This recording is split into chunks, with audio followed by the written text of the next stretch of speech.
Hey, what's up, fellas? How you doing, man? Antonelli here.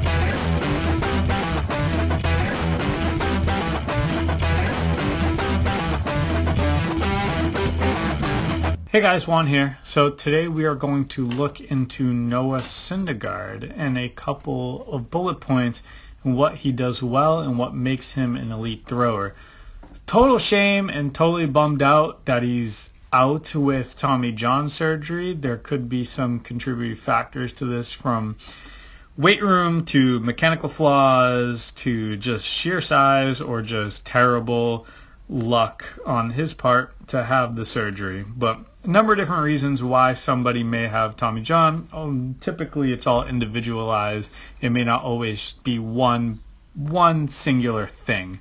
Now, a couple things that he does well that we're going to focus on today are going to be his ability to coil his hips, his ability to keep his back foot into the ground and connected into the ground, and then everything that happens at pitch release and thereon after. So as we go through the last time through his motion and we get back to the beginning, let's get into the corkscrew aspect of it. Now, as he's lifting, we're going to see that his hips start coiling towards the shortstop, right? And here's the biggest key. As the hips start coiling, he's able to start initiating his back leg. Now, the biggest reason why our front foot comes off of the ground and our front leg starts lifting is really so my backside can start doing its thing. If my front leg doesn't get off the ground, I'm never going to be able to push and stride. So that's the number one reason why my front side comes off the ground, so my backside can just move, right? So here he is, and we see a discernible move with the hips from the very beginning. So we go back to the beginning, we see the hips start coiling right there. They reach their peak coil.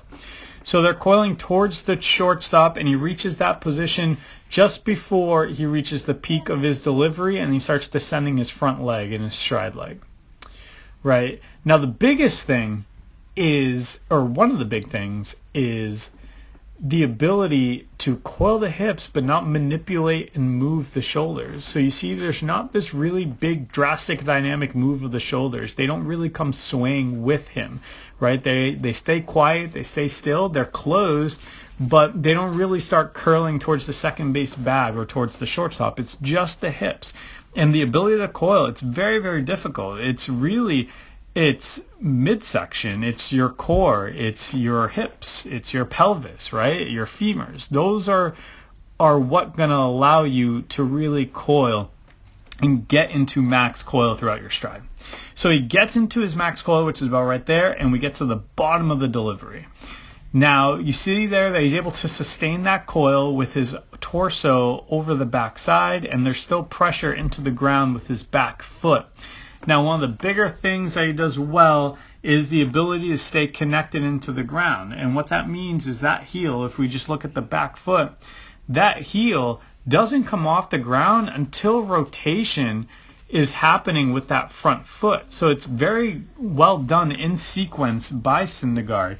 You want to keep that back foot into the ground. And this is one of the toughest parts that pitchers need to grasp, right? As athletes, we're always taught our entire lives that we need to play off the balls of our feet. We need to play off the balls of our feet. We need to play off the balls of our feet to be as athletic as possible.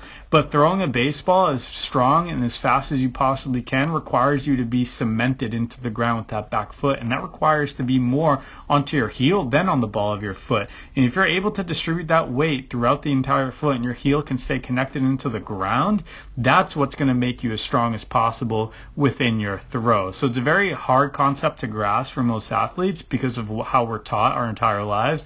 But if you can get that down, that's really going to help and really put yourself in a position to succeed throughout the rest of your delivery.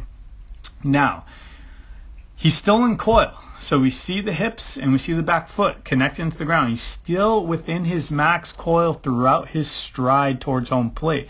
And it's not until that front foot reaches its max rotation forward and starts descending into the ground that we start unleashing that coil. And ideally, once that foot's in the ground, boom, everything comes through. So we're not getting like super tremendous hip to shoulder separation here out of Syndergaard, but ideally we sustain that max coil and that foot comes out and bam, then my hips really come flying through the zone.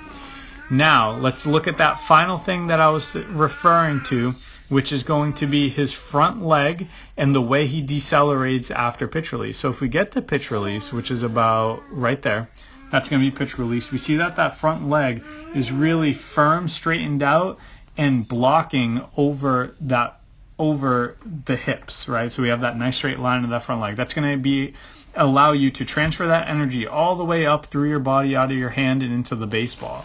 On top of that, this torso starts traveling. We remember that it was over our back hip. Now it starts traveling and getting more parallel and linear to the ground, right? With our right shoulder leading the way. So our shoulders are offset. My glove side shoulder is always behind. My right shoulder or my throwing arm shoulder is going to be leading the way within my throw and into my follow through. And as I start my follow through, so my follow through starts the very next frame once that ball is out of the hand.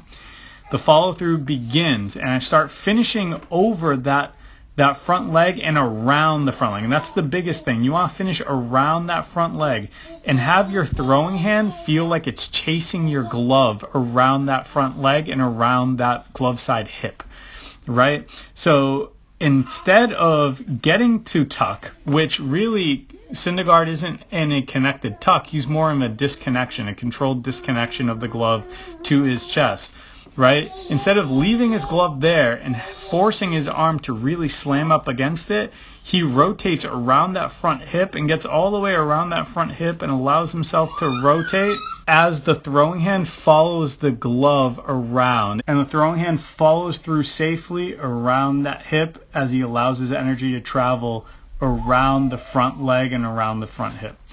Hope you liked the video. Hope you thought it was informative. Hopefully we get to see Syndergaard sometime soon. Smash that subscribe button. I'll see you later.